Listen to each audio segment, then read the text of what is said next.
So I had the opportunity to interview a school principal at a charter school. He is a family friend that we were able to see his growth from a school teacher all the way to a school principal before the age of 35. He was recruited from the public school system to become a principal at this charter school.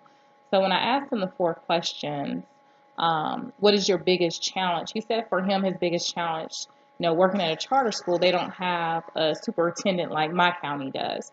So he's the superintendent plus he's the principal. And so when he has meetings with the board of directors, sometimes their plans for the school are not the same. They sometimes have difficulty seeing eye to eye because the people on the board, some of them are not even educators. Some of them do not go and visit the school. They're not there. They're not there on a daily basis. However, he is. So he said that's his biggest challenge is trying to share his vision for the school with the board, and their main focus is looking at the charter. What does the charter stand for? The second question I asked him, well, how do you plan for a crisis? How do you plan for challenges? And he said before a crisis even takes place, he tries to be proactive because a lot of school events you can plan for, such as your PLT meetings, your leadership meetings. Um, so that's his main thing. He said try to be as proactive as possible in the beginning. So when crises do arise, you don't have a lot of them if you're being proactive.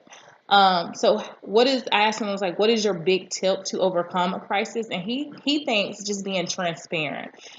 He said he's very transparent with his staff and he encourages his staff to be transparent with each other. He gave an example. He was like, everyone knows the attendance rates. No one really works in isolation at his school. He was like, it's just a big team.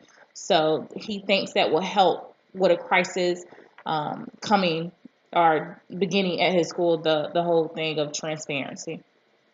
How do you maintain focus when there is a crisis going on, especially on learning? And he said the bottom line, the school is going to be looked at for their education. Did the kids grow?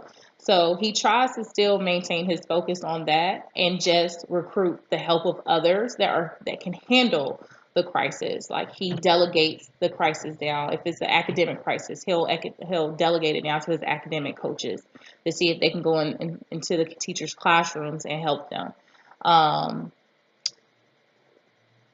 so yeah, that's basically still he still focuses on learning. He still focuses on because that's the big thing. You want the kids to be educated, but he's real big on delegating and getting help from others during crisis. And that's it. Thank you.